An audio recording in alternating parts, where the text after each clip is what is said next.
From the beginning, his mother knew that he was no ordinary person. Prior to his birth, a heavenly figure appeared to her, announcing that her son would not be a mere mortal, but would himself be divine.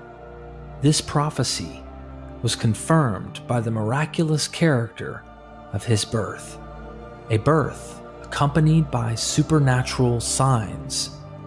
The boy was already recognized as a spiritual authority in his youth.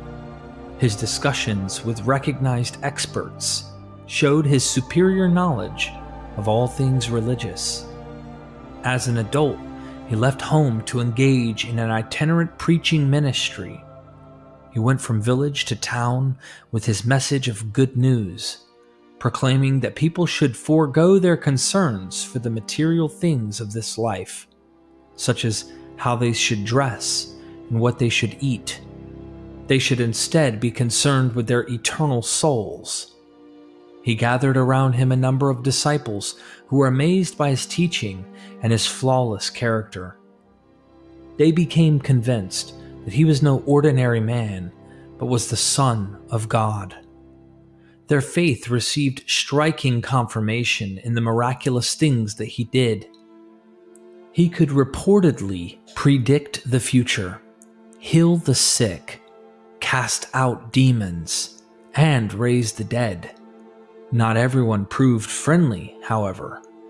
At the end of his life, his enemies trumped up charges against him, and he was placed on trial before Roman authorities for crimes against the state. Even after he departed this realm, however, he did not forsake his devoted followers. Some claimed that he had ascended bodily into heaven. Others said he had appeared to them alive afterward, that they had talked with him and touched him, and become convinced that he could not be bound by death.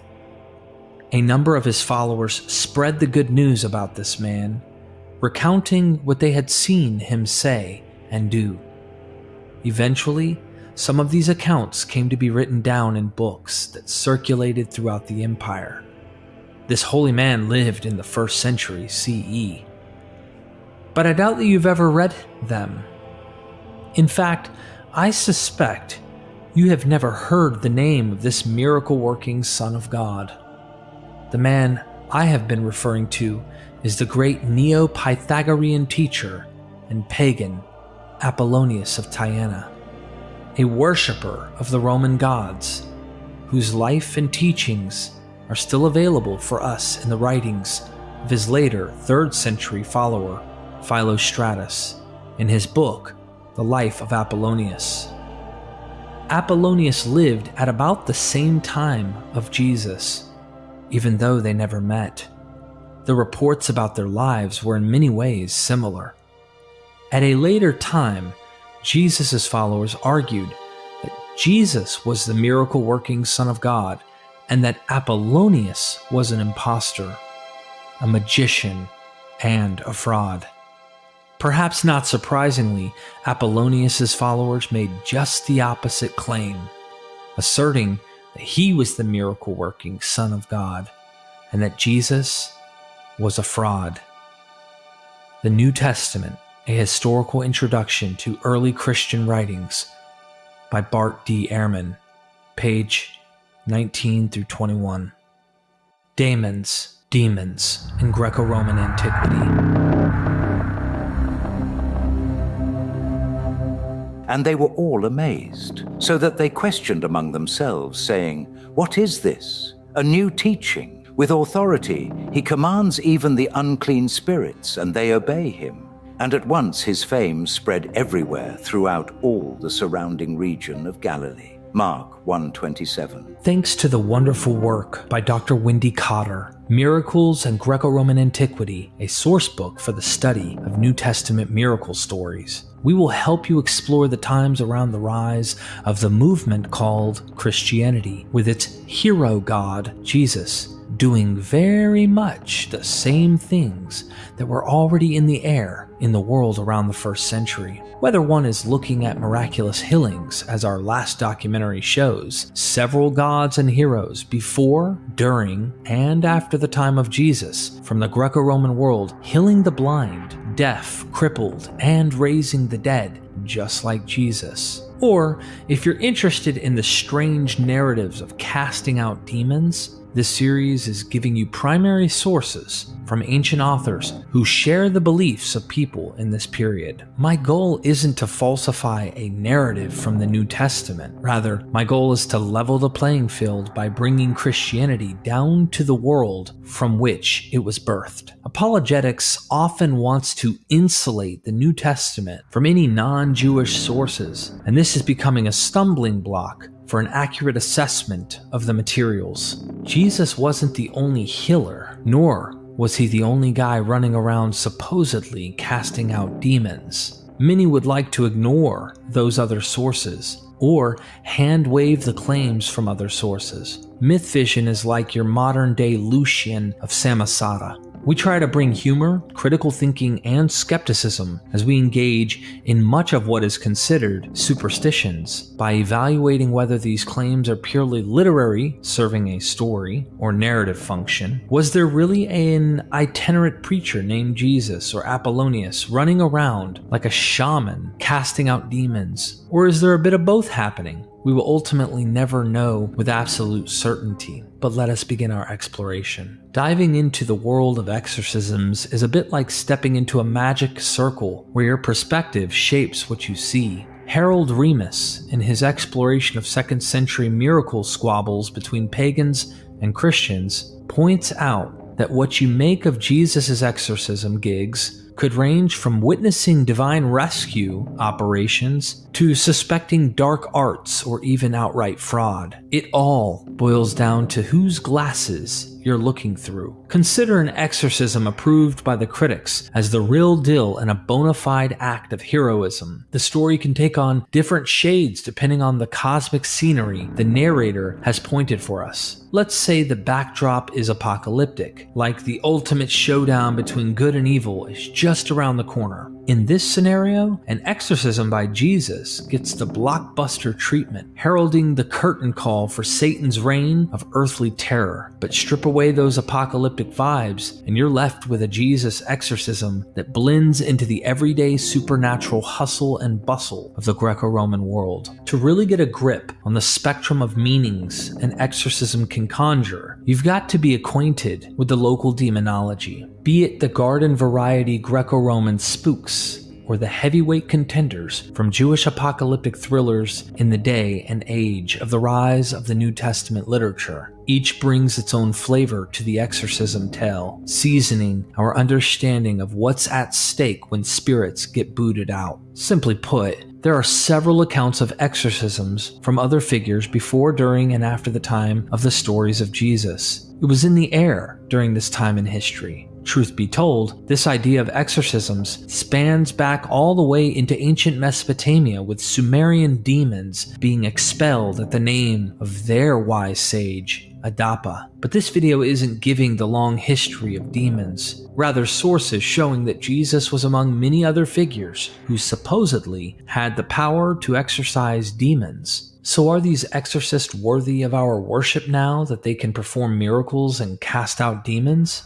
Of course not. These sources are for sure literary works, and at best claims of what these figures did. They are claims which are just as plausible as the Jesus claims. In my book, extremely unlikely and more legendary. But when someone tries to put the New Testament claims above these others, they are forced to have to special plead for Jesus and downplay these other figures. I cannot disprove these things never happened, but we can have extremely high confidence that we are dealing with crafted stories with a literary thrust which looks more crafted than actual history. How do we sweep away the legend and literary nature of these stories to find bedrock? What if these stories have no historical foundation, but are just that, well-crafted stories about Jesus decades after the guy is off the scene? Was Jesus even an exorcist? Possibly yes, but he wouldn't have been the only one. We have several in the historical record. Imagine how many exorcists were running around who never made it into the history books.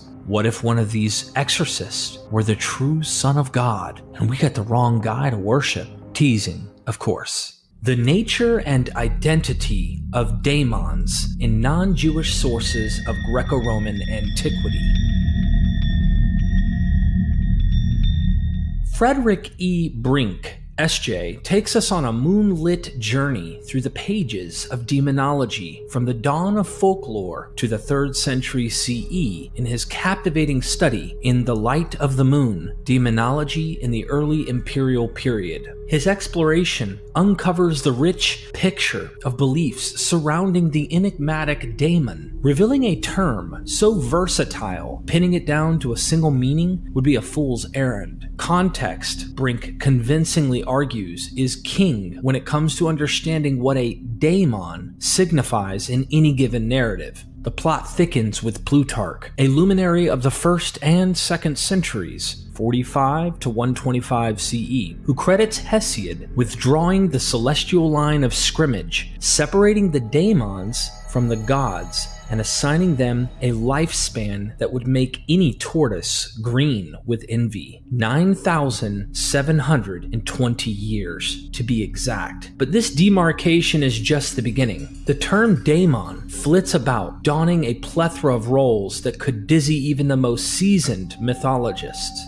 At its most encompassing, spirit seems to be the word that best captures the essence of these beings. These spirits can be anything from divine messengers, cosmic middlemen, if you will, to rebellious forces at odds with the gods. They might guard humans like celestial bodyguards, or haunt them like spiteful specters. Some are akin to cheerfully departed souls, while others are more in the vein of bitter ghosts, harboring a grudge against the living. In the end, Brink's essay illuminates the complex and shifting landscape of ancient beliefs about the supernatural, where daemons play a role as varied and vibrant as life itself. Plutarch, circa 50 to 120 CE. Plutarch, a towering intellectual figure of the early 2nd century CE, offers a treasure trove of insights into the spiritual and philosophical beliefs that permeated the Mediterranean world during the Roman Empire. His work spans a rich array of subjects, but it's in De Defectu Oraculorum,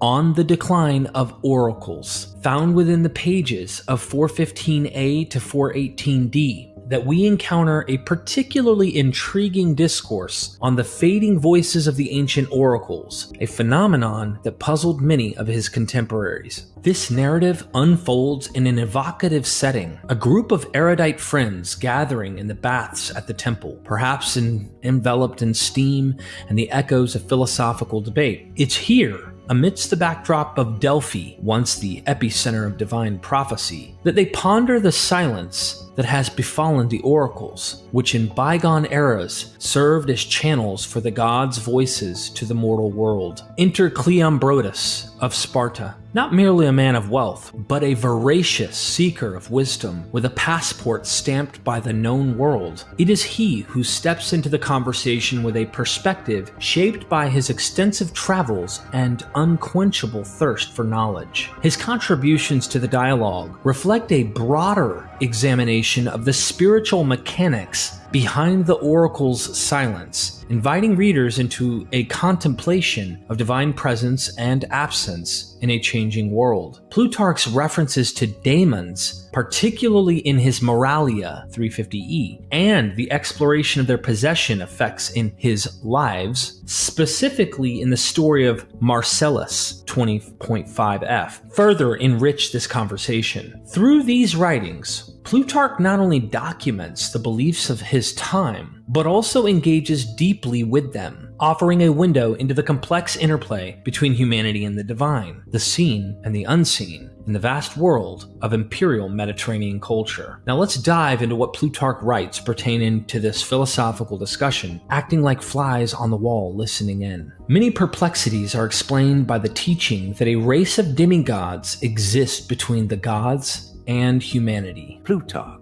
They put the case well who say that Plato, by his discovery of the element underlying all created qualities, which is now called matter and nature, has relieved philosophers of many perplexities. But, as it seems to me, those persons have resolved more and greater perplexities, who have set the race of demigods midway between gods and men, and have discovered a force to draw together, in a way, and to unite our common fellowship. Whether this doctrine comes from the wise men of the cult of Zoroaster, or whether it is Thracian and harks back to Orpheus, or is Egyptian or Phrygian, as we may infer from observing that many things connected with death and mourning in the rites of both lands are combined in the ceremonies so fervently celebrated there. Heroes who die can become demigods, and demigods heroes. Plutarch. Among the Greeks, Homer, moreover, appears to use both names in common, and sometimes to speak of the gods as demigods, daimonas. But Hesiod was the first to set forth clearly and distinctly 4 classes of rational beings: gods, demigods, heroes in this order, and last of all, men. And as a sequence to this, apparently, he postulates his transmutation, the golden race passing selectively into many good divinities, and the demigods into heroes. Others postulate a transmutation for bodies and souls alike, in the same manner in which water is seen to be generated from earth, air from water, and fire from air, as their substance is borne upward. Even so, from men into heroes, and from heroes into demigods, the better souls obtain their transmutation. But from the demigods, a few souls still, in the long reach of time because of supreme excellence, come, after being purified, to share completely in divine qualities. If souls lose control of themselves, they can again be clothed with earthly bodies. Plutarch. But with some of these souls it comes to pass that they do not maintain control over themselves, but yield to temptation, and are again clothed with mortal bodies, and have a dim and darkened life, like mist or vapor. The Loeb edition supplies a note on Hesiod's calculation that a demigod lives 9,720 years, and a discussion of how to interpret one generation. Resistance to the Stoic theory of conflagration. It is impossible to imagine the cosmos without the daemons. Plutarch. Now, if the air that is between the earth and the moon were to be removed and withdrawn, the unity and consociation of the universe would be destroyed, since there would be an empty and unconnected space in the middle. And in just the same way, those who refuse to leave us, the race of demigods, make the relations of gods and men remote and alien by doing away with the interpretative and ministering nature, as Plato has called it, or else they forceus to a disorderly confusion of all things, in which we bring the god into men's emotions and activities, drawing him down to our needs, as the women of Thessaly are said to draw down the moon. Just as with human beings, so too among the demigods, there are different degrees of excellence. Plutarch. For as among men, so also among the demigods, there are different degrees of excellence, and in some there is a weak and dim remainder of the emotional and irrational, a survival, as it were, while in others this is excessive and hard to stifle. Of these things there are, in many places, sacrifices, ceremonies, and legends, which preserve and jealously guard vestiges and tokens, embodied here and there in their fabric. The gloomy practices on festival days are meant to ward off evil spirits. Plutarch. As for festivals and sacrifices, which may be compared with ill-omened and gloomy days, in which occur the eating of raw flesh, rending of victims, fasting and beating of breasts, and again in many places scurrilous language at the shrines, frenzy, and shoutings of throngs, in excitement with tumultuous tossings of heads in the air. I should say that these acts are not performed for any god, but are soothing and appeasing rites for the averting of evil spirits. A possessed man, demons affect the signs of madness, such as shrieking, running, and nakedness. Plutarch. Just as they were ready to arrest him, Nicias, an assembly of the citizens was held, and here Nicias, right in the midst of some advice that he was giving to the people, suddenly threw himself upon the ground, and after a little while, amid the silence and consternation which naturally prevailed, lifted his head, turned it about, and spoke in a low and trembling voice, little by little, raising and sharpening its tones. And when he saw the whole audience struck dumb with horror, he tore off his mantle, rent his tunic, and leaping up half naked, ran towards the exit from the theatre, crying out that he was pursued by the mothers. No man venturing to lay hands upon him, or even to come in his way, out of superstitious fear, but all avoiding him, he ran out to the gate of the city, freely using all the cries and gestures that would become a man possessed and crazed. Apuleius of Madara, 123 to 190 CE.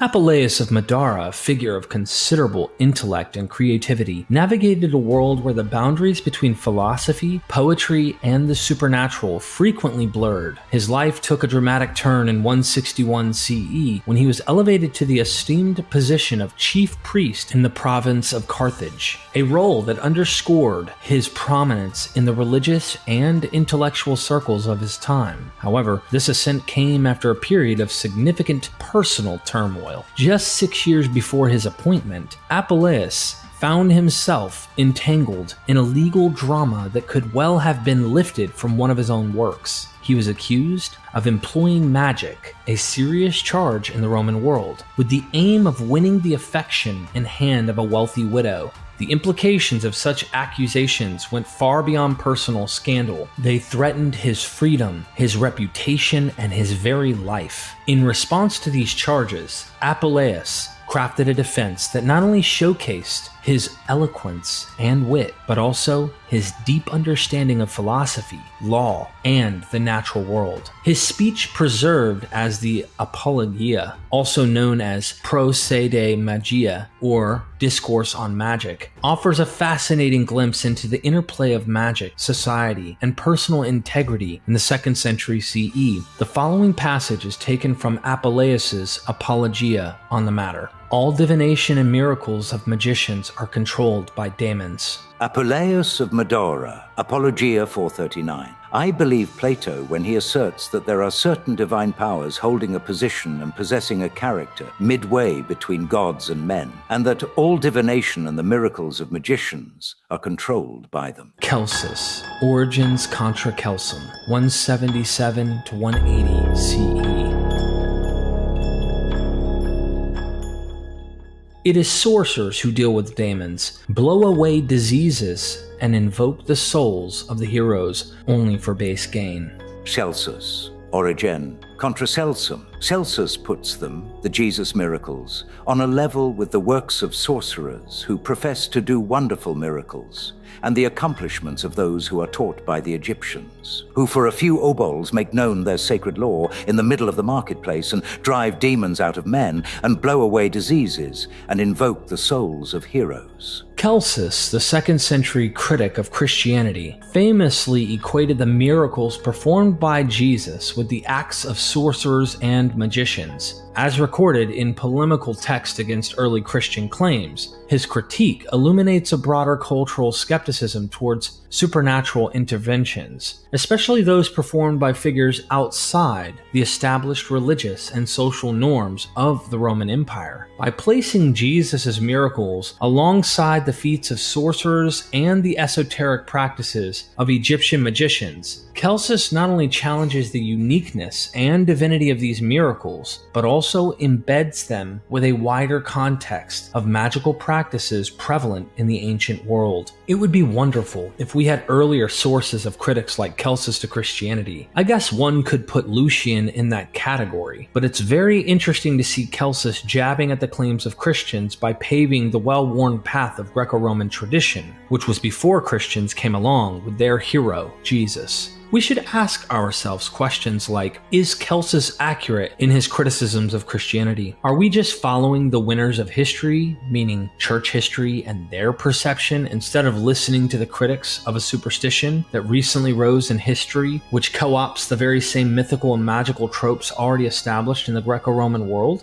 The term sorcerer serves as a powerful pejorative, conjuring images of deceit and manipulation, and is strategically used by Celsus to undermine the legitimacy of the exorcist's work. The choice of language reflects a common rhetorical tactic, framing the unfamiliar or foreign as a source of dubious knowledge or practices. In this case, attributing the origins of black magic to Egyptians, this not only serves to exoticize and otherize these practices, but also implies a corruption of Roman virtues through the influence of foreign, suspicious healers. Celsus's critique extends beyond mere association with sorcery. He condemns the commercialization of sacred acts, accusing practitioners of profaning spiritual matters for personal gain. This accusation taps into a broader concern about the integrity of religious and spiritual leaders, suggesting that the commodification of divine interventions undermines their authenticity and sanctity. Practically, he sees these Christians as ancient Benny Hinns selling their spiritual matters. Furthermore, Celsus's grouping of various supernatural activities, exorcising demons, curing diseases through spells, and invoking the spirits of heroes under a single umbrella of critique highlights the fluidity between different forms of ancient supernatural practices. This amalgamation serves to diminish the perceived sanctity of these acts, equating them with necromancy and other forms of dark magic. It underscores the skepticism towards the mingling of disease, demonic possession, and sacred divination, suggesting a pervasive intertwining of health, spirituality, and the supernatural in ancient thought. Funny thing about this is, the same criticisms towards the Christians is reversed towards the Greek and Roman gods and heroes. Celsus's arguments provide a window into the complex landscape of ancient religious and magical practice or beliefs, where the boundaries between divinity, magic, and charlatanism were often contested. His critique reflects broader debates about the nature of spiritual authority, the legitimacy of supernatural interventions, and the ethical implications of monetizing sacred knowledge. Let's turn now to Lucian of Samosata. Lucian of Samosata, 120 to 190 CE. Lucian of Samosata, a master satirist whose pen was as sharp as his wit, remains one of the most intriguing figures of classical antiquity. Born in the eastern reaches of the Roman Empire, Lucian's works often reflect the cultural and religious diversity of his homeland, offering a unique perspective on the complexities of life in Syria and the broader Near East. He would be in a position to know what the common folk of these regions practiced and believed. One of Lucian's notable contributions to literature is The Lover of Lies, a work that gleefully dives into the world of the supernatural, the miraculous, and the downright unbelievable. Through this text, Lucian not only entertains but also critiques the gullibility and superstition he perceives around him. His skepticism towards the miraculous is embodied in the character of Ion, who chastises another character for doubting the existence of the supernatural, specifically referring to a Syrian exorcist's ability to cast out demons. This narrative choice is particularly fascinating, as it provides a window into the cultural interactions and tensions of Lucian's time. The reference to a Syrian exorcist is significant, highlighting the cross-cultural beliefs in spirits and their exorcism that were prevalent across the Roman Empire. Lucian's satirical lens does not spare these beliefs. Instead, he uses them as a vehicle to explore themes of truth, belief, and the human penchant for embracing the fantastical. Lucian's work stands as a testament to the enduring power of satire to challenge societal norms and beliefs. Through The Lover of Lies, he invites his readers to question the nature of truth and the foundations of their convictions, all while navigating the cultural and religious practices that defined the ancient Mediterranean world. These sources throughout this documentary are windows into the ancient world. It is ridiculous to doubt everything. What about those who free the daemon possessed from their terrors? Lucian, the lover of lies. You act ridiculously, said Ion, to doubt everything. For my part, I should like to ask you what you say to those who free possessed men from their terrors, by exorcising the spirits so manifestly. I need not discuss this. Everyone knows about the Syrian from Palestine, the adept in it. How many he takes in hand who fall down in the light of the moon, and roll their eyes and fill their mouths with foam. Nevertheless, he restores them to health and sends them away normal in mind, delivering them from their straits for a large fee. When he stands beside them as they lie there and asks, "Whence came you?" into his body, the patient himself is silent, but the spirit answers in Greek or in the language of whatever foreign country he comes from, telling how and whence he entered into the man. Whereupon, by adjuring the spirit, and if he does not obey, threatening him, he drives him out. Indeed, I actually saw one coming out, black and smoky in color. Lucian's portrayal of exorcism in The Lover of Lies cleverly navigates the fine line between societal critique and the depiction of prevalent beliefs in ancient society. Through the lens of satire, Lucian reveals not only the widespread acceptance and popularity of exorcists, but also hints at a more cynical view of their motivations and the credulity of their audience.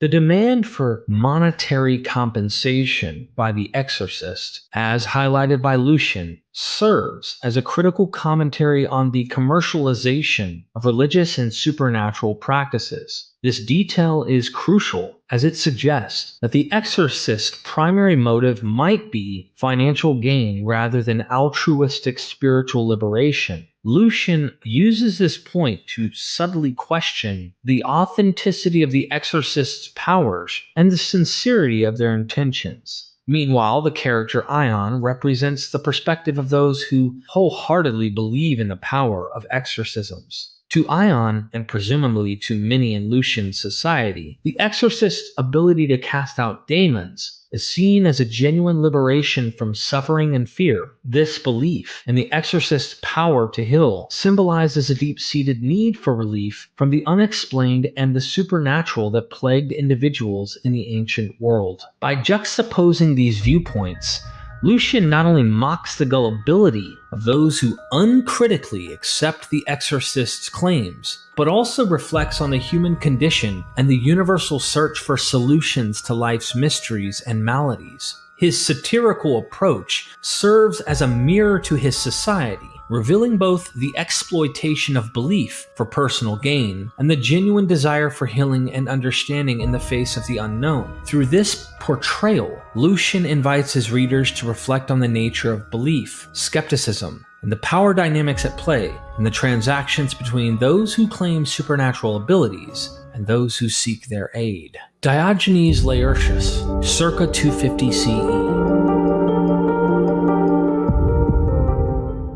Diogenes Laertius, an enigmatic figure in the history of classical literature, is primarily known for his monumental work, The Lives of Eminent Philosophers. This collection serves as a crucial source of information on the lives, teachings, and anecdotes of ancient philosophers, ranging from the pre-Socratics to those of the Hellenistic period. His detailed accounts begin with Thales and conclude with Epicurus, covering a broad spectrum of philosophical traditions and schools of thought. Given the scope of Diogenes Laertius' work, which does not extend into the era of Neoplatonism, a philosophical movement that gained prominence in the 3rd century CE, scholars infer that he must have lived before this period. This lack of reference to Neoplatonic philosophy suggests a dating of Diogenes Laertius' life to the early to mid-2nd century CE. However, without direct evidence of his existence outside his writings, much of his life remains shrouded in mystery, and any attempt to pinpoint his dates more precisely relies heavily on contextual clues within his work. In Book 8 of the Lives of Eminent Philosophers, Diogenes Laertius delves into the life and philosophy of Pythagoras, offering insights into the doctrines traditionally ascribed to this seminal figure and his followers. This section is particularly valuable for its portrayal of Pythagorean philosophy, which encompassed not only mathematical and cosmological theories, but also ethical and metaphysical teachings. Through Diogenes Laertius's narrative, readers gain access to a blend of historical facts, legends, and philosophical principles that have been attributed to Pythagoras and his school, reflecting the broader intellectual and cultural milieu of ancient Greece. Impure souls may not approach the pure, but are bound by the Furies. Diogenes Laertius, Pythagoras, lives of eminent philosophers. Hermes is the steward of souls, and for that reason is called Hermes the escorter, Hermes the keeper of the gate, and Hermes of the underworld, since it is he who brings in the souls from their bodies, both by land and sea. And the pure are taken into the uppermost region, but the impure akathartas are not permitted to approach the pure or each other, but are bound by the Furies in bonds, unbreakable. The whole air is full of souls called genii or demonies, or heroes who send people dreams and signs of future diseases. Diogenes Laertius, Pythagoras, lives of philosophers.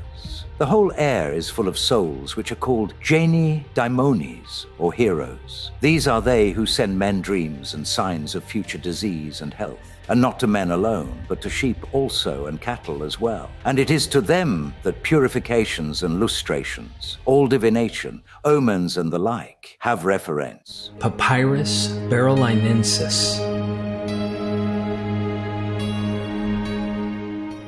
Daemons are capable of freezing waters so they can run over them. Papyrus Berylinensis. Hey, the daemon will quickly freeze rivers and seas, and in such a way that you can run over them firmly. Berylinensis and the biblical account of Jesus walking on water as found in Mark 6:45-52 highlights distinct conceptions of supernatural power within ancient text. In the Papyrus Berylinensis, the daemon's power is depicted as an alteration of the natural environment, requiring a transformation of water into a solid state to enable passage across it. This act of freezing large bodies of water showcases a direct manipulation of the physical world, emphasizing the daemon's control over natural elements. On the other hand, Jesus' act of walking on water does not involve altering the water's physical state. Instead, it is presented as a miraculous ability to tread upon the water in its natural liquid form. This difference underscores a fundamental distinction in the nature of the powers attributed to daemons and to Jesus. Jesus' miracle is portrayed as the direct defiance of natural laws, a testament to his divine authority and the transcendent nature of his powers. It is an act that goes beyond mere manipulation of the environment, suggesting a level of sovereignty over the created order. Exorcism stories from non-Jewish sources of Greco-Roman antiquity.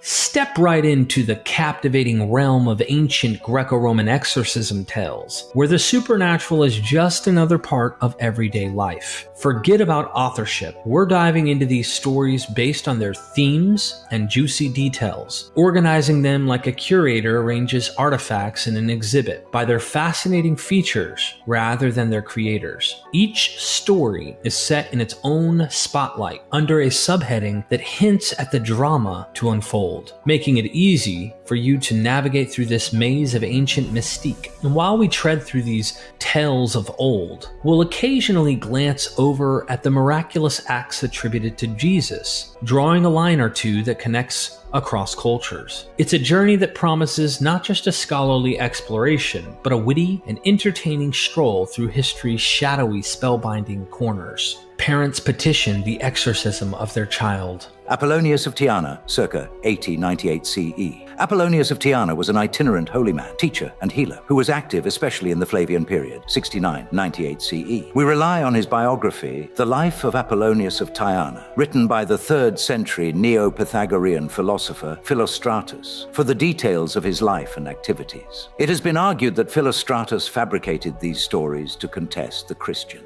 This argument deserves a lengthy treatment for which there is no room here. However, the most obvious response is that there are too many embarrassing features about Apollonius's miracles for Neo-Pythagoreans to suggest that they were invented by the Neo-Pythagoreans. But let us notice here that if they did copy the Jesus exorcisms, it is a clear signal that they did not recognize anything about the Jesus miracles that supported a cosmology as odd as apocalypticism. A mother petitions for the exorcism of a soldier's ghost enamored of her son. Philostratus, 170 CE, Life of Apollonius of Tyana. This discussion, Apollonius' response to his Indian hosts about the relation of the sea to the earth, chapter 37, was interrupted by the appearance among the sages of the messenger, bringing in certain Indians who were in want of aid. And he brought forward a poor woman who interceded in behalf of her child, who was, she said, a boy of 16 years of age, but had been, for 2 years, possessed by a devil, daimon. Now, the character of the devil was that of a mocker and a liar. Here one of the sagas are scared why she said this, and she replied, "This child of mine is extremely good-looking, and therefore the devil is amorous of him, and will not allow him to retain his reason, nor will he permit him to go to school, or to learn archery, nor even to remain at home, but drives him out into desert places. And the boy does not even retain his own voice, but speaks in a deep, hollow tone, as men do. And he looks at you with other eyes rather than with his own. As for myself, I weep over all this, and I tear my cheeks, and I rebuke my son so far as I well may. But he does not know me, and I made up my mind to repair hither. Indeed, I planned to do so a year ago. Only the demon discovered himself using my child as a mask, and what he told me was this, that he was the ghost of a man who fell long ago in battle, but that at death he was passionately attached to his wife. Now he had been dead for only 3 days when his wife insulted their union by marrying another man. And the consequence was that he had come to detest the love of women and had transferred himself wholly into this boy. But he promised, if I would only not denounce him to yourselves, to endow the child with many noble blessings. As for myself, I was influenced by these promises, but he has put me off and off for such a long time now that he has got sole control of my household, yet has no honest or true intentions. Here the sage asked afresh if the boy was at hand, and she said not, for although she had done all she could to get him to come with her, the demon had threatened her with steep places and precipices, and declared that he would kill her son. In case, she added, I hailed him hither for trial. Take courage, said the sage, for he will not slay him when he has read this. And so saying, he drew a letter out of his bosom and gave it to the woman. And the letter, it appears, was addressed to the ghost, to Eidolon, and contained threats of an alarming kind. In this intriguing narrative, we find ourselves confronting the multifaceted nature of daemons as understood in ancient times, echoing Plutarch's belief that these spirits could tread the line between benevolence and malevolence. Here, the spotlight falls on a daemon with a vendetta, one that strips a person of their sanity, severs family ties, and leads them into desolation. Twist: this daemon is unmasked as the restless spirit of a soldier, embittered by a betrayal of the heart, his wife's haste to remarry following his death. This story weaves the haunting concept that the dead could linger, transforming into spirits with the power to harm the living. Enter Apollonius, who approaches the situation with a blend of diplomacy and boldness, kin to dealing with a particularly troublesome mortal. His weapon of choice? A letter imbued with a stern warning, aimed to banish the ghostly soldier back to the realm of the departed. This story not only explores the ancient understanding of spirits, but also showcases the unique ways in which they were confronted and appeased, drawing parallels to the biblical accounts found in Mark 9:14-29, Matthew 17:14-21, Luke 9:37-43, and Mark 7:24-30, Matthew 15:21-28. We observe a similar narrative rhythm, confrontations with beings beyond the mortal coil, though with a distinctively different approach to resolution. A point to my careful viewers: do we believe this story of Apollonius of Tyana actually happened? Ask yourself, does this story serve more of a narrative function for the reader and follower of Apollonius rather than a strict literal belief in the historicity of this account? Apply the same logic to the stories of Jesus. The exorcism of daemons, who caused their victims to harm themselves. Apuleius of Tyana. A ghost hides and leads a young man into excessive behavior. He no longer showed himself licentious, nor did he stare madly about, but he had returned to his own self as thoroughly as if he had been treated by drugs. Philostratus, Life of Apuleius of Tyana. Now, while he was discussing the question of libations, there chanced to be present in his audience a young dandy who bore so evil a reputation for licentiousness that his conduct had long been the subject of coarse street corner songs. His home was Corcyra, and he traced his pedigree to Alcinous, the Phaeacian who entertained Odysseus. Apuleius then was talking about libations, and was urging them not to drink out of a particular cup, but to reserve it for the gods, without ever touching it, or drinking out of it. But when he also urged them to have handles on the cup, and to pour the libation over the handle, because that is the part of the cup at which men are least likely to drink. The youth burst out into loud and coarse laughter, and quite drowned his voice. Then Apuleius looked up at him and said, "It is not yourself that perpetrates this insult, but the demon Ho-Daemon, who drives you on without your knowing it." And in fact, the youth was, without knowing it, possessed by a devil daimonian. For he would laugh at things that no one else laughed at, and then he would fall to weeping for no reason at all, and he would talk and sing to himself. Now most people thought that it was the boisterous humor of youth which led him into such excesses, but he was really the mouthpiece of a devil to demonian, though it only seemed a drunken frolic in which on that occasion he was indulging.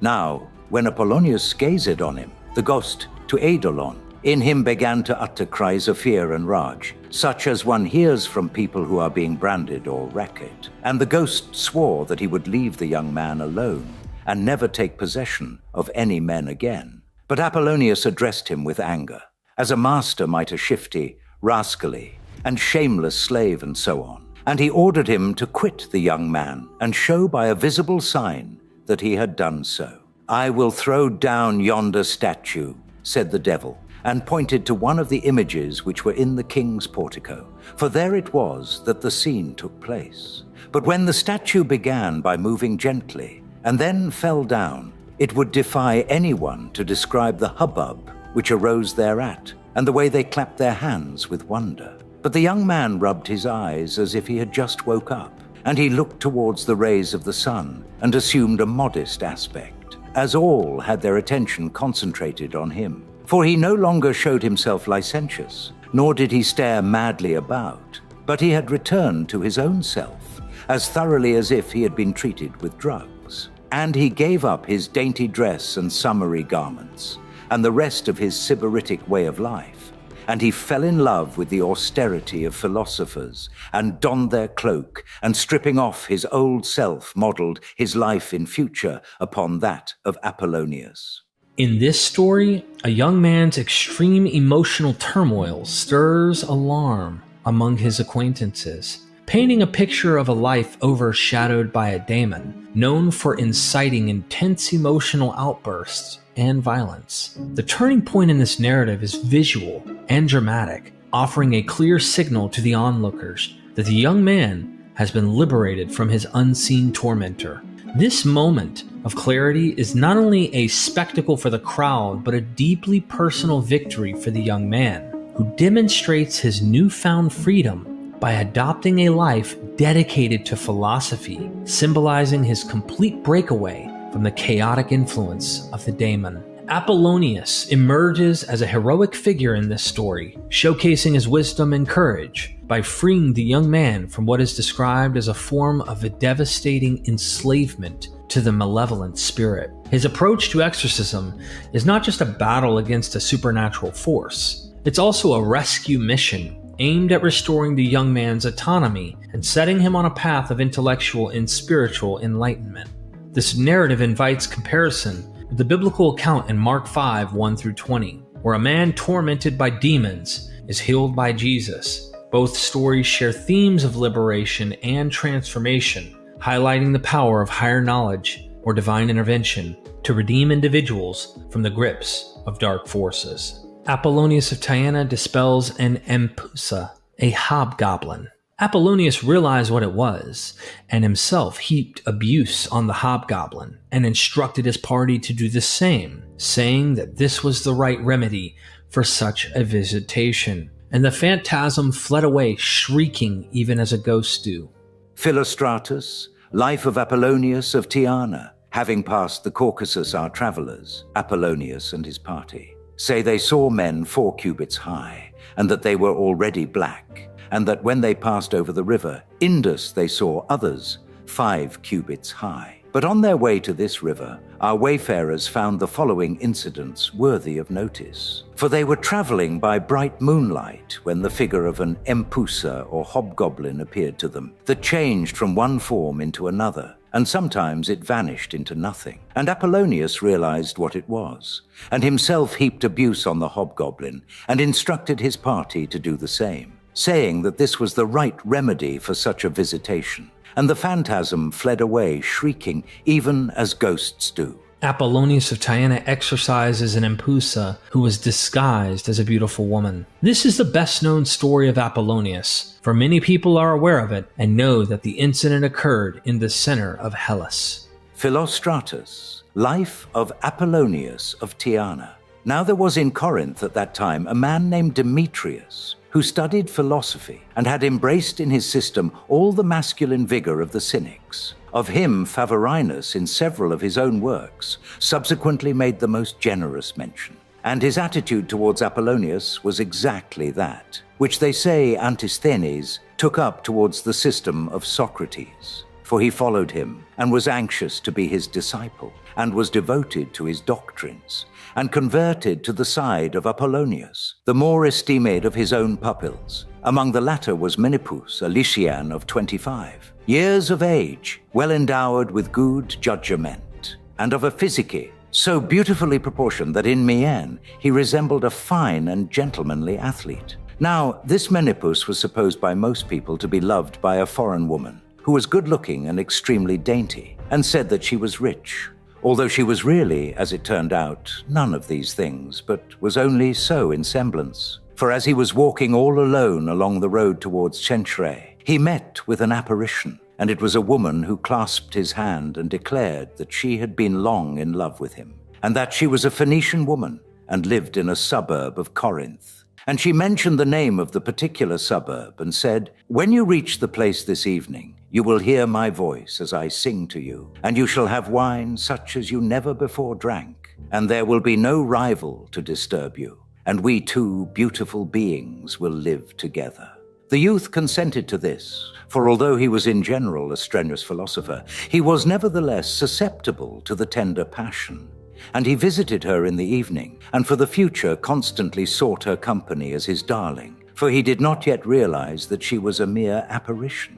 Then Apollonius looked over Menippus, as a sculptor might do, and sketched an outline of the youth and examined him. And having observed his foibles, he said, "You are a fine youth, and are hunted by fine women. But in this case, you are cherishing a serpent, and a serpent cherishes you." And when Menippus expressed his surprise, he added, "For this lady is of a kind you cannot marry. Why should you? Do you think that she loves you?" "Indeed I do," said the youth, "since she behaves to me as if she loves me." "And would you then marry her?" said Apollonius. "Why, yes, for it would be delightful to marry a woman who loves you." Thereupon Apollonius asked when the wedding was to be. "Perhaps tomorrow," said the other, "for it brooks no delay." Apollonius therefore waited for the occasion of the wedding breakfast, and then, presenting himself before the guests who had just arrived, he said, "Where is the dainty lady at whose instance ye come?" "Here she is," replied Menippus, and at the same moment he rose slightly from his seat, blushing. "And to which of you belong the silver and gold, and all the rest of the decorations of the banqueting hall?" "To the lady," replied the youth, "for this is all I have of my own," pointing to the philosopher's cloak which he wore. And Apollonius said, "Have you heard of the gardens of Tantalus, how they exist and yet do not exist?" "Yes," they answered, "in the poems of Homer, for we certainly never went down to Hades." "As such," replied Apollonius, "you must regard this adornment, for it is not reality, but the semblance of reality. And that you may realize the truth of what I say, this fine bride is one of the vampires, that is to say of those beings whom the many regard as lamias and hobgoblins. These beings fall in love, and they are devoted to the delights of Aphrodite, but especially to the flesh of human beings, and they decoy with such delights those whom they mean to devour in their feasts. And the lady said, "Cease your ill-omened talk, and be gone." And she pretended to be disgusted at what she heard, and no doubt she was inclined to rail at philosophers, and say that they always talk nonsense. When, however, the goblets of gold and the show of silver were proved as light as air, and all fluttered away out of their sight, while the wine-bearers and the cooks and all the retinue of servants vanished before the rebukes of Apuleius, the phantom pretended to weep, and prayed him not to torture her, nor to compel her to confess what she really was. But Apuleius insisted and would not let her off, and then she admitted that she was a vampire, and was fattening up Menippus with pleasures before devouring his body. For it was her habit to feed upon young and beautiful bodies, because their blood is pure and strong. I have related at length, because it was necessary to do so. This is the best-known story of Apuleius, for many people are aware of it, and know that the incident occurred in the center of Hellas. But they have only heard in a general and vague manner that he once caught and overcame a Lamia in Corinth. But they have never learned what she was about, nor that he did it to save Menippus. But I owe my own account to Damis, and to the work which he wrote. Damis, or Damis, is supposed to have been a disciple of Apollonius, but scholars conclude there is little evidence for his actual historical existence. Nevertheless, the stories seem to have been passed along for centuries. The nature and identity of demons in the non-apocalyptic Jewish writings of the imperial period. In this exploration of the intriguing world of daemons, or demons, as they're sometimes known, we venture into the heart of non-apocalyptic Jewish literature from the imperial period. Our journey begins with a foundation in Scripture, specifically two pivotal texts from the Septuagint that cast light on these enigmatic beings: the mysterious account of Genesis 6, 1-4, and the captivating narrative found in Tobit 6, 1-8-9. From there, we delve into the writings of Jewish scholars and historians of the Greco-Roman era, including the philosophical musings of Philo, the historical accounts of Josephus, and the legal discussions in the Mishna. These texts provide us with perspectives on the nature and function of demons, in Jewish thought, offering insights into how these beings were perceived, their roles within the cosmos, and their interactions with humanity.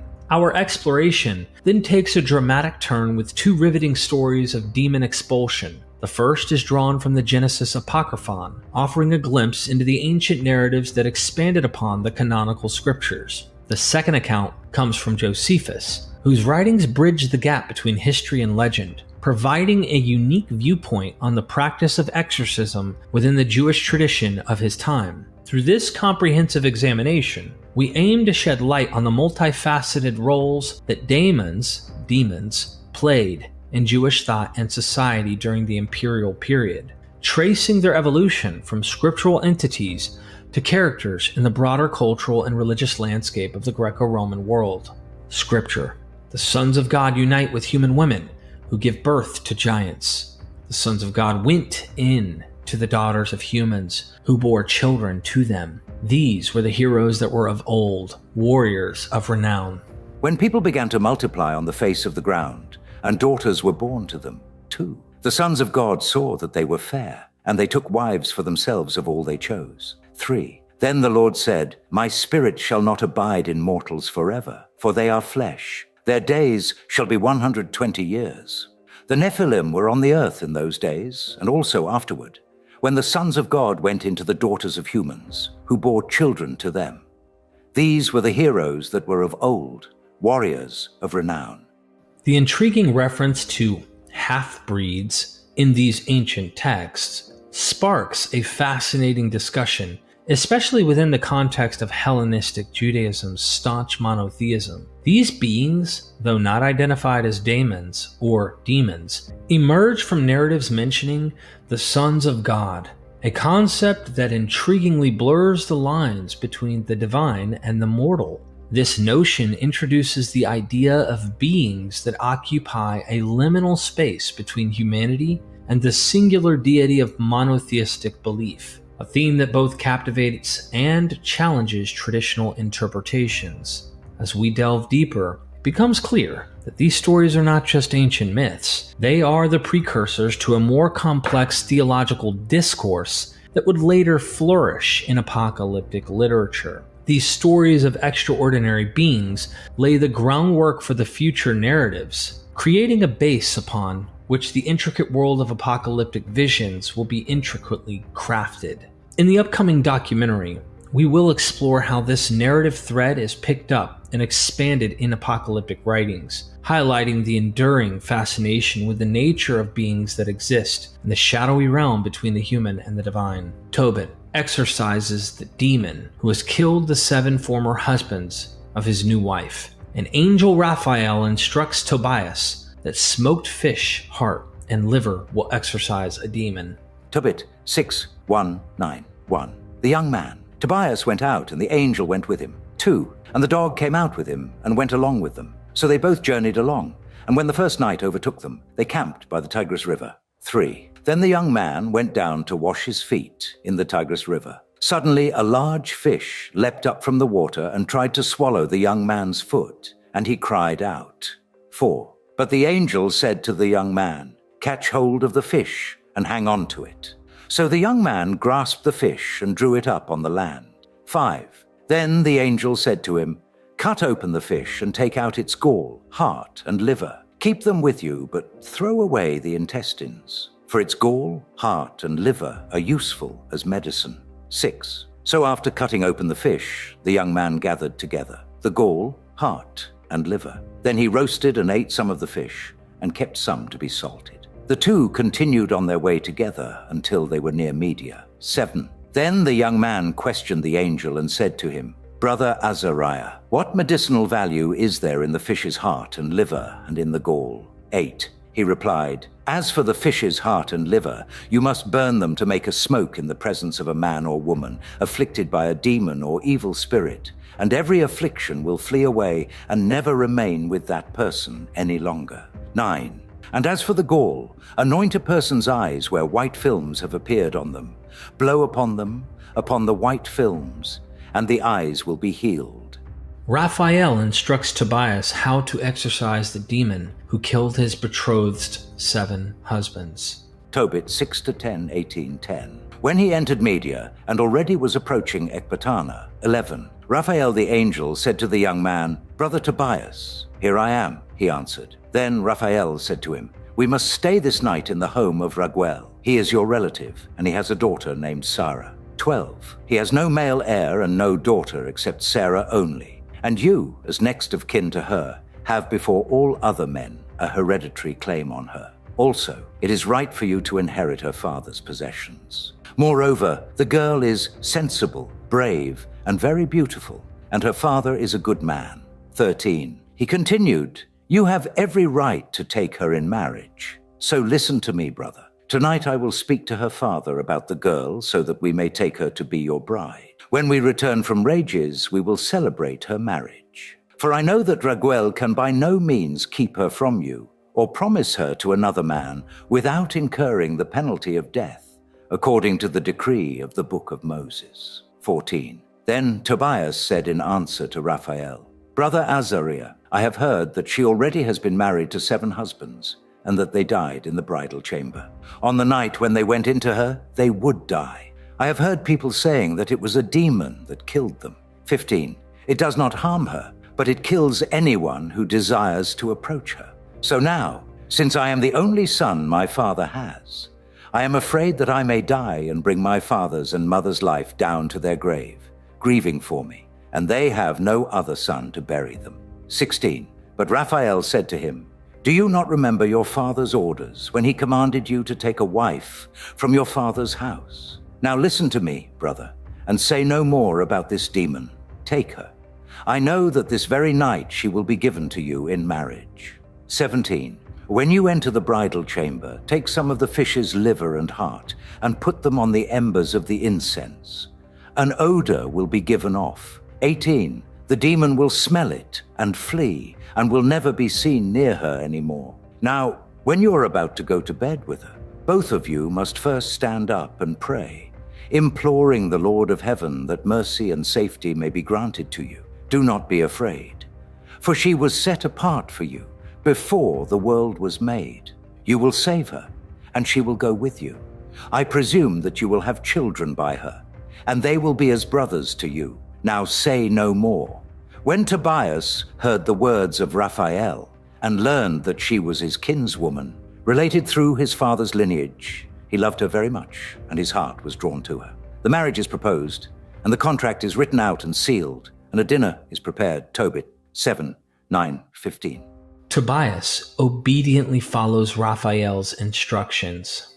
Tobit 7, 15, 8, 9, 15. Raguel called his wife Edna and said to her, "Sister, get the other room ready and take her there." 16. So she went and made the bed in the room, as he had told her, and brought Sarah there. She wept for her daughter. Then, wiping away the tears, she said to her, "Take courage, my daughter. The Lord of heaven grant you joy in place of your sorrow. Take courage, my daughter." Then she went out. 8:1. When they had finished eating and drinking, they wanted to retire. So they took the young man and brought him into the bedroom. 2.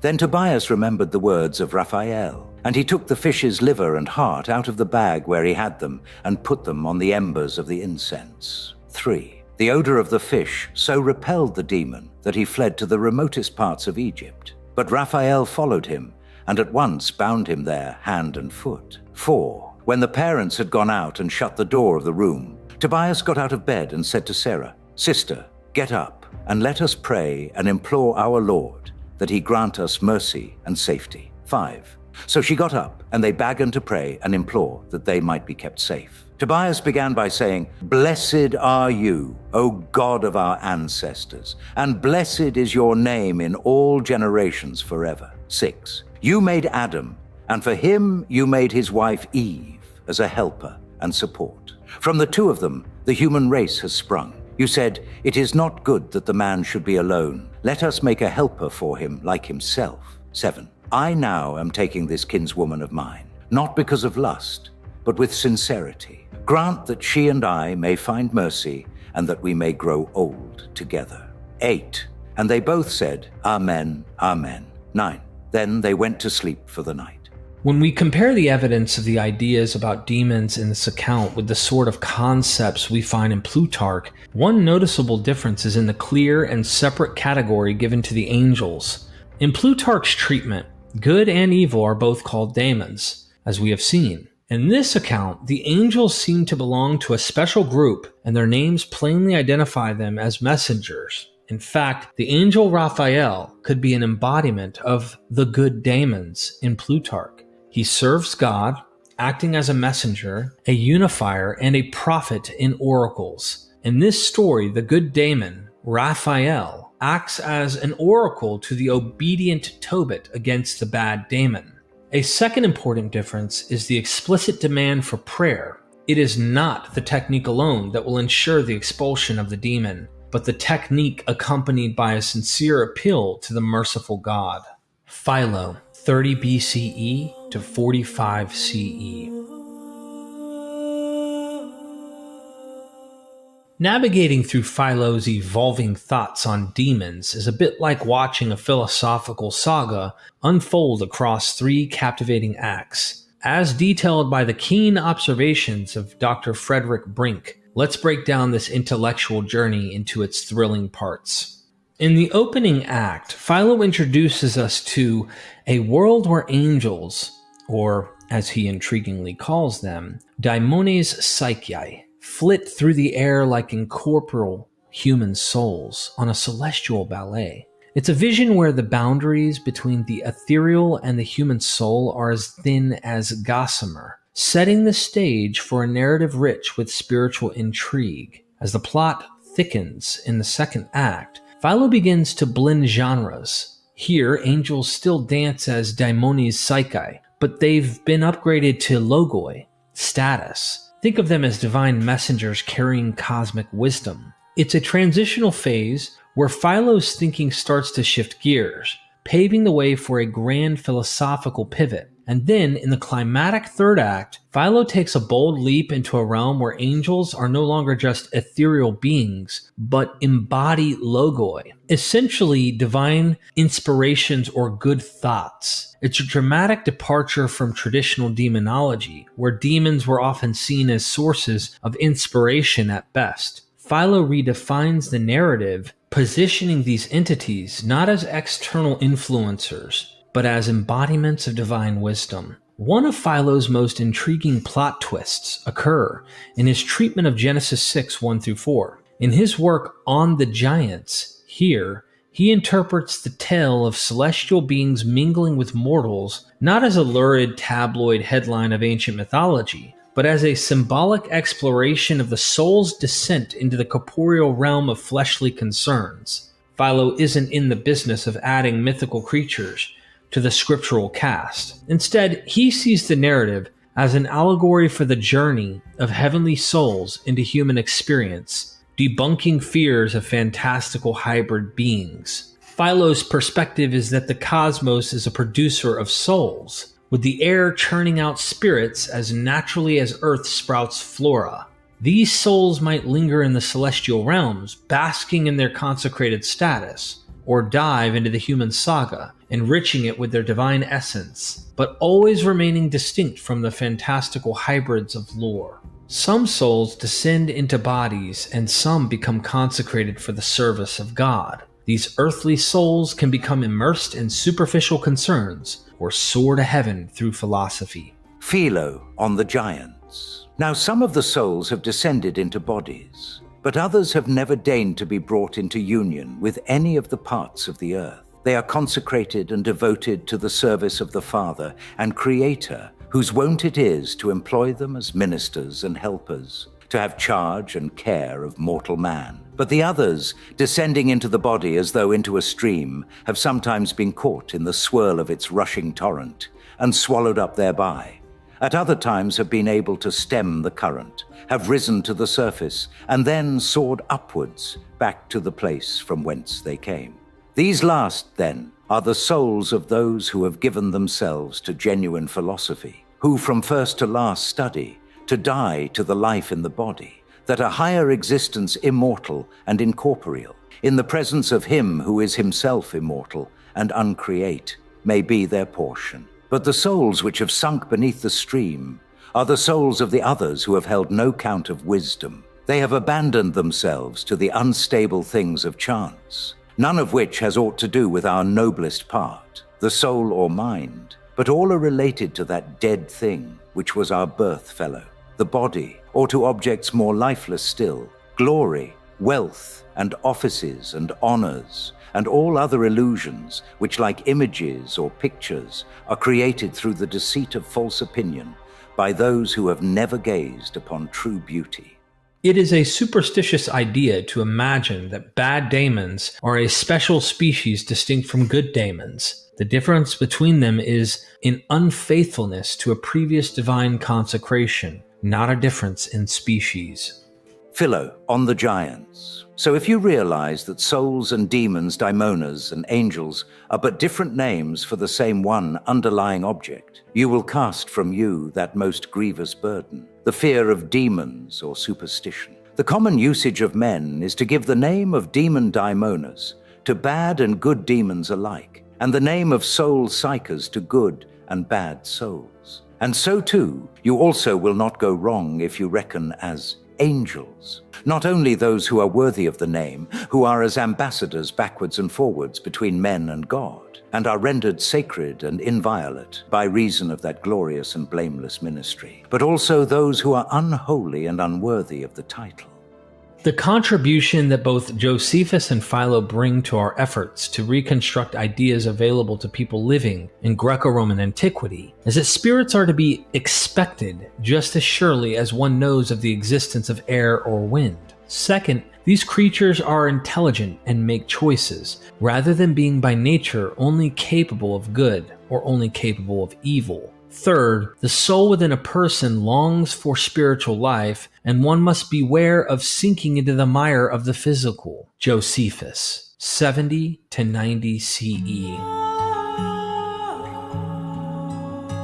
Josephus aligns with the prevailing Greco-Roman perspectives on spirits, as highlighted by Everett Ferguson's analysis in Demonology of the Early Christian World. In his use of the term daemon, Josephus applies it broadly to encompass divine power, destiny, and the forces behind misfortune, as well as explicitly evil entities. Ferguson points out that Josephus specifies when a daemon represents a benevolent force by attaching the qualifier good to it. This nuanced approach reflects the complexity of spiritual beliefs in Josephus's time, where spirits could embody a wide range of roles, from divine agents and arbiters of fate to malevolent forces, with the distinction of their nature made clear through descriptive adjectives. The so-called demons are spirits of wicked men. The root of the plant baris is used to expel demons.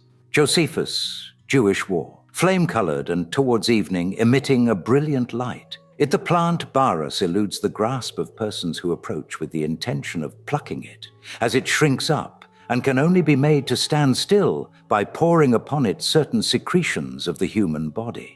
Yet even then, to touch it is fatal, unless one succeeds in carrying off the root itself, suspended from the hand. With all these attendant risks, it possesses one virtue for which it is prized. For the so-called demons, in other words, the spirits of wicked men which enter the living and kill them, unless aid is forthcoming, are promptly expelled by this root, if merely applied to the patients. And God granted him, Solomon, knowledge of the art used against demons, demonion, for the benefit and healing of people. Josephus, Jewish Antiquities. There was no form of nature with which he, King Solomon, was not acquainted, or which he passed over without examining, but he studied them all philosophically, and revealed the most complete knowledge of their several properties. And God granted him knowledge of the art used against demons, daimonion, for the benefit and healing of men. He also composed incantations by which illnesses are relieved, and left behind forms of exorcisms, with which those possessed by demons drive them out, never to return.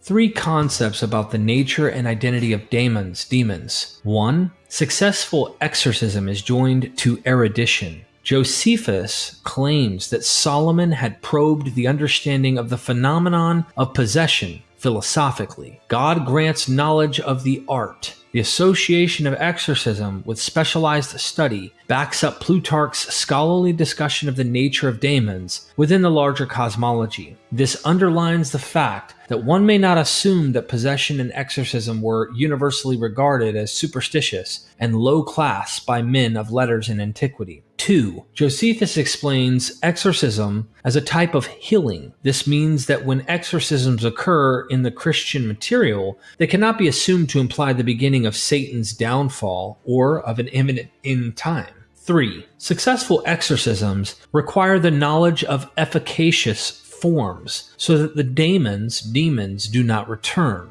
The notion that Solomon left this legacy provides an honorable context for the exorcism stories attached to important Jewish figures. Thus, any hint of magic in a pejorative sense is dispelled. Mishna and the nature and identity of evil spirits.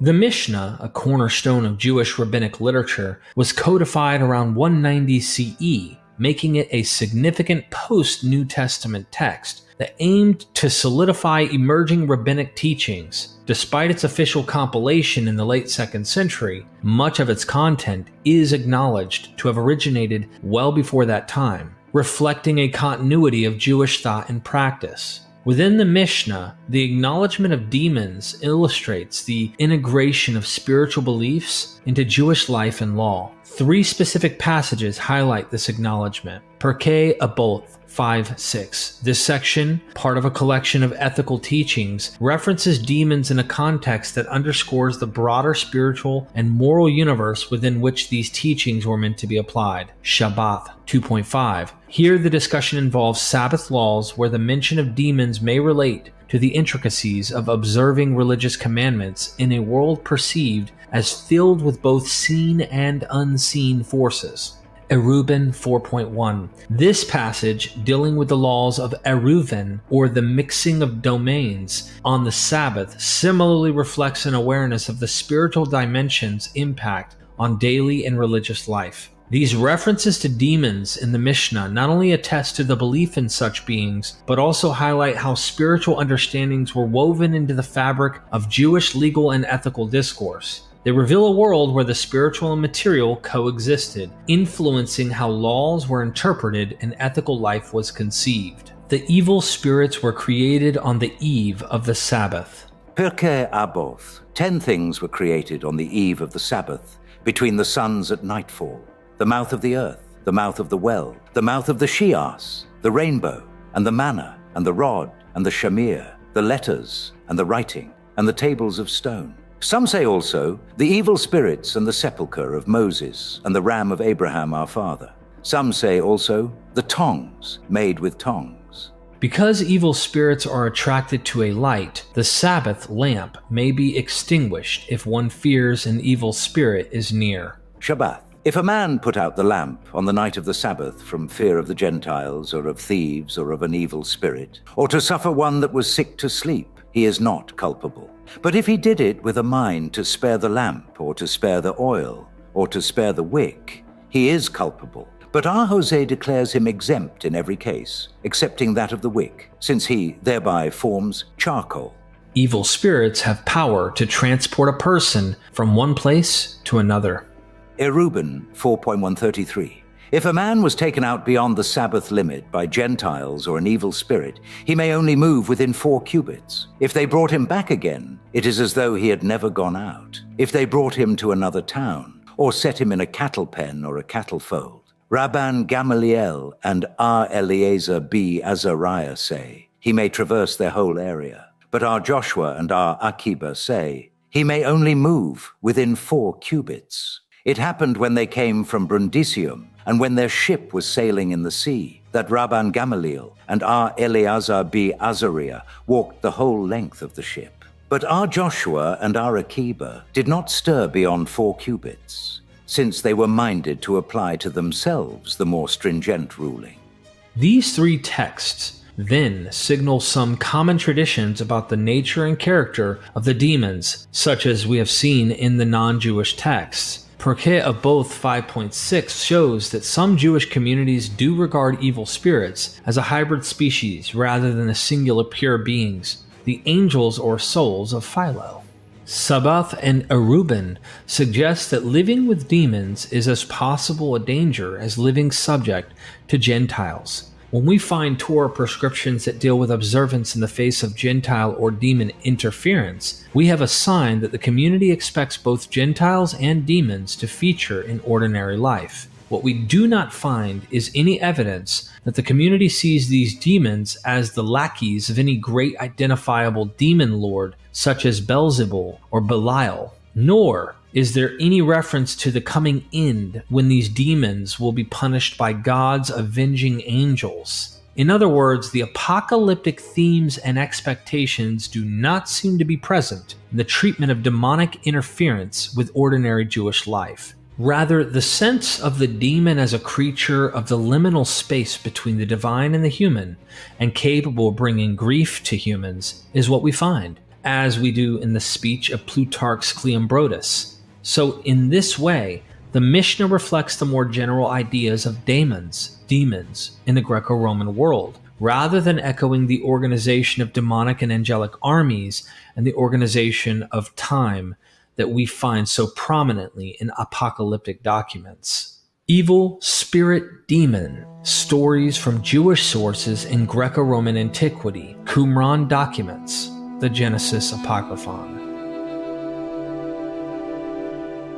The Genesis Apocryphon, found among the Qumran documents, offers a fascinating glimpse into Jewish beliefs about demons during the Greco-Roman period. This text, often described as a Little Genesis due to its embellished retellings of Genesis narratives, dates between 50 BCE and 70 CE. J.C. Trevor highlights its similarities in character and content to the Book of Jubilees, suggesting a shared cultural or religious backdrop that enriched the patriarchal legends with vivid details and dramatic flair. In particular, column 20 of the Genesis Apocryphon revisits the story from Genesis 12:10 through 20, featuring Abraham's expulsion of a demon. This incident, while not found in the canonical Hebrew Bible, provides valuable insight into how the community responsible for the Genesis Apocryphon perceived demons. Through Abram's confrontation with an evil spirit, we glimpse the beliefs and practices related to demonic forces at the time, including the notion that such beings could interact with and influence the human realm, and that righteous individuals possessed the authority or ability to expel these malevolent entities. This story and others like it from the Qumran text underscores a broader Jewish understanding of the spiritual world in which demons were a real and present danger. The ability to expel a demon, as demonstrated by Abram, reflects a belief in the power of faith and righteousness to overcome evil influences, a theme that resonates with Jewish exorcist traditions and the broader cultural milieu of Greco-Roman antiquity. Genesis 12:10 through 20. 10. Now there was a famine in the land. So Abram went down to Egypt to reside there as an alien, for the famine was severe in the land. 11. When he was about to enter Egypt, he said to his wife Sarai, I know well that you are a woman beautiful in appearance. 12. And when the Egyptians see you, they will say, this is his wife. Then they will kill me, but they will let you live. 13. Say you are my sister, that it may go well with me because of you, and that my life may be spared on your account. 14. When Abram entered Egypt, the Egyptians saw that the woman was very beautiful. 15. When the officials of Pharaoh saw her, they praised her to Pharaoh, and the woman was taken into Pharaoh's house. 16. And for her sake he dealt well with Abram, and he had sheep, oxen, male donkeys, male and female slaves, female donkeys, and camels. 17. But the Lord afflicted Pharaoh and his house with great plagues because of Sarai, Abram's wife. 18. So Pharaoh called Abram and said, What is this you have done to me? Why did you not tell me that she was your wife? 19. Why did you say, She is my sister, so that I took her for my wife? Now then, here is your wife. Take her and be gone. 20. And Pharaoh gave men orders concerning him, and they set him on the way with his wife and all that he had. Having lied to Pharaoh that Sarah is his sister, Abram calls on God to prevent Pharaoh from having relations with her. Genesis Apocryphon. The beauty of Sarah is praised by the Pharaoh's servants. When the king heard the words of Hyrcanos and the words of his two companions, for the three of them spoke as one man, he coveted her very much. He sent off in haste and had her brought to him. When he beheld her, he marveled at all her beauty, and took her to himself as a wife. He sought to kill me, Abram, but Sarai said to the king, He is my brother, so that I might be benefited by her. And I, Abram, was spared because of her. I was not killed, but I wept bitterly. I, Abram, and Lot, my nephew, with me, on the night when Sarai was taken away from me by force. That night I prayed, I entreated, and I asked for mercy. In my sorrow, I said as my tears ran down my cheeks, Blessed are you, O God Most High, my Lord for all ages, for you are Lord and Master over all, and have power to mete out justice to all the kings of the earth. Now I lodge my complaint with you, my Lord, against the Pharaoh Zoan, the king of Egypt, because my wife has been taken away from me by force. Mete out justice to him for me, and show forth your great hand against him and against all his house. May he not be able to defile my wife tonight, that it may be known about you, my Lord, that you are the Lord of all the kings of the earth. And I wept and talked to no one. The Lord sends a pestilential spirit to afflict Pharaoh and all the men of his household for the next 2 years. Genesis Apocryphon.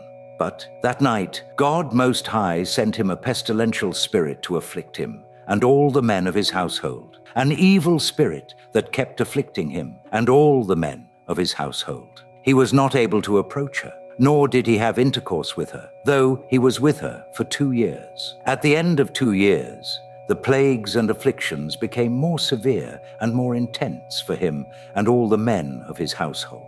When Pharaoh calls on all the wise men, physicians, magicians to cure him, and the spirit afflicts them too, he turns to Abram as he has been led to do by a dream. Genesis Apocryphon. So he sent for all the wise men of Egypt, all the magicians, and all the physicians of Egypt, to see if they could cure him of this plague, and the men of his household. But none of the physicians, the magicians, nor any of the wise men were able to rise up and cure him, for the spirit afflicted all of them, too, and they fled.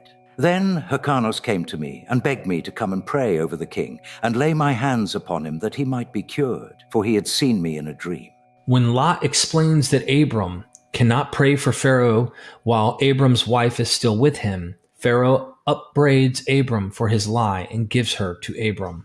Genesis Apocryphon. But Lot said to him, Abram my uncle cannot pray for the king, while his wife Sarai is with him. Now go, tell the king that he should send his wife away from him, back to her own husband. Then he, Abram, will pray for him, that he might be cured. When Hyrcanus heard Lot's words, he went and said to the king, All these plagues and afflictions with which my lord the king is beset and afflicted are due to Sarai, the wife of Abram. Let Sarai be returned to her husband Abram, and this plague will depart from you, as well as the spirit of purulence. So he, the Pharaoh, summoned me to him and said to me, What have you done to me for Sarai's sake, in telling me she is my sister, when she was really your wife, and I took her to be my wife? Here is your wife, take her away. Go, depart from all the provinces of Egypt.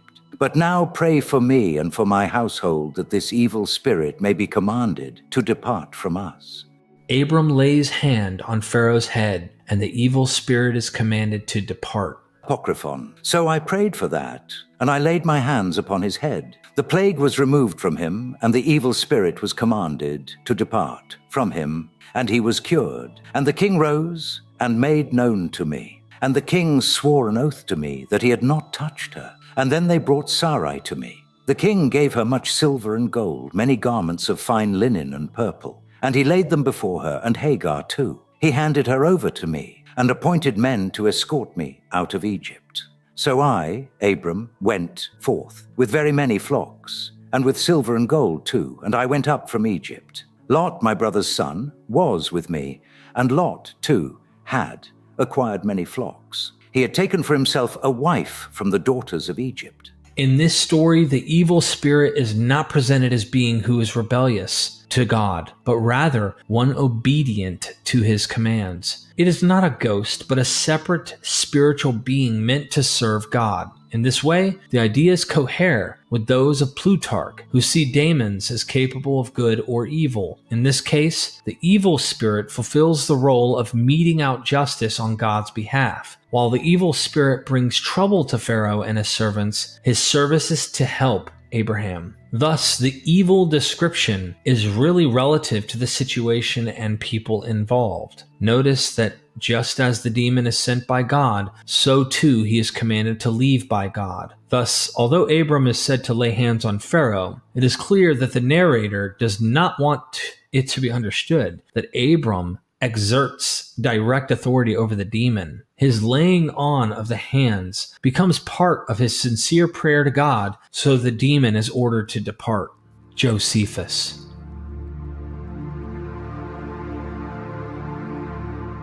King Saul is exorcised from his demons by David, and against that trouble caused by the evil spirits, whensoever they assailed him, he had no other physician than David, who by singing his songs and playing upon the harp restored Saul to himself.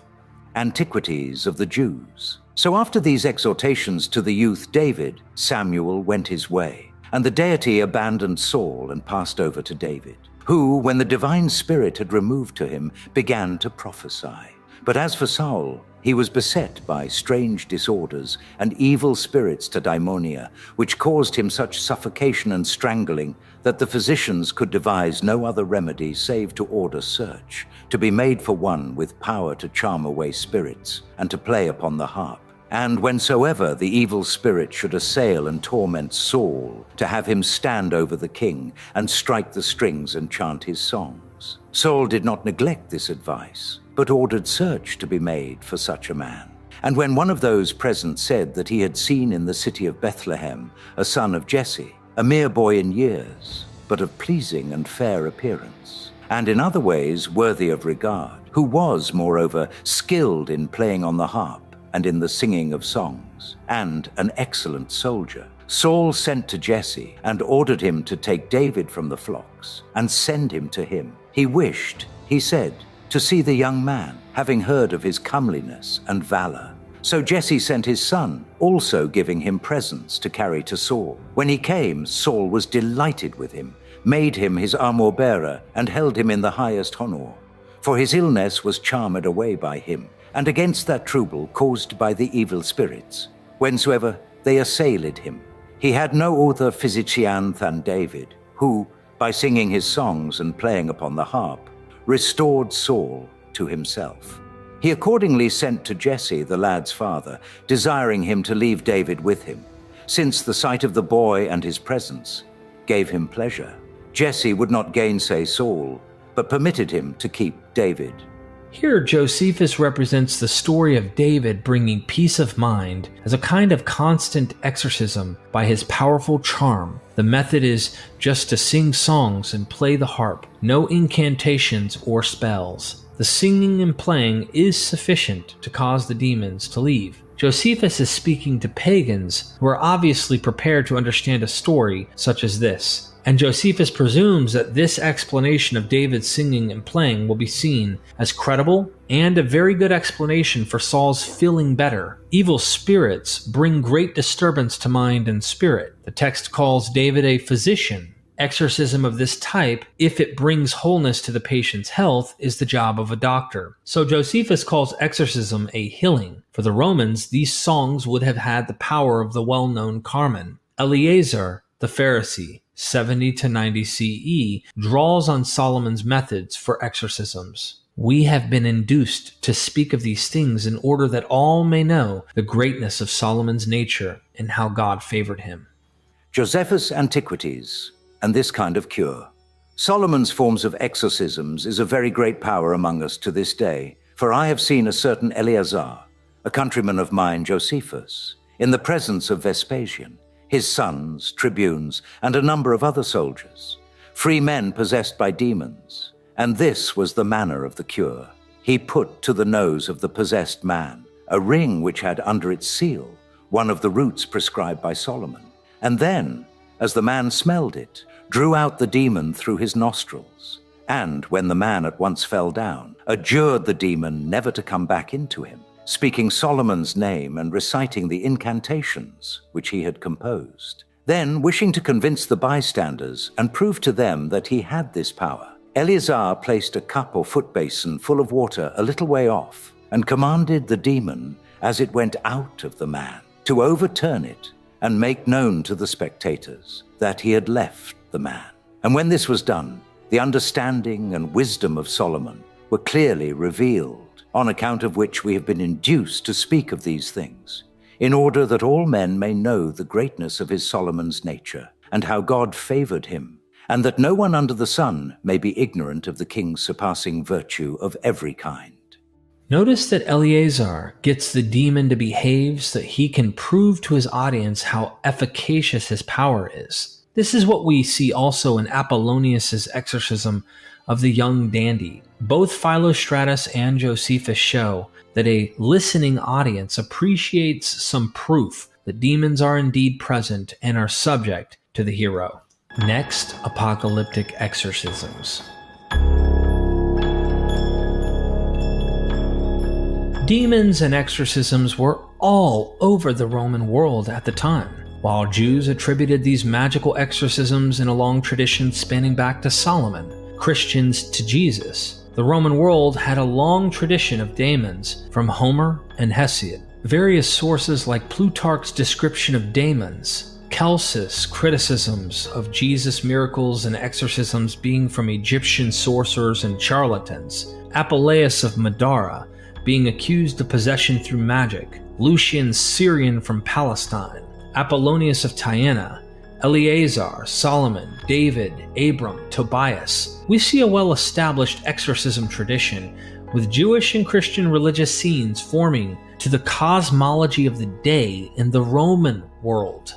The shift towards all demons being evil in the Judeo-Christian tradition and daemons being both good and evil from the Greco-Roman tradition is a blast to recognize. I find the comparison between Apollonius of Tyana, a late 1st century exorcist and Son of God, to be a great comparison to Jesus and the competing figures of this period. I hope one will walk away better informed on the topic of demons and see that Christianity doesn't have a monopoly on exorcisms. Thanks to Dr. Wendy Cotter's book for these primary sources. Make sure you get a copy of that wonderful book for all of the sources. Please comment below your thoughts about this video. Like the video. Join our family, our YouTube memberships, as well as our Patreon. We could really use the help. We are starting to do monthly Zoom meetings for paid members of both the Myth Vision. Become part of the family today. Oh, and never forget,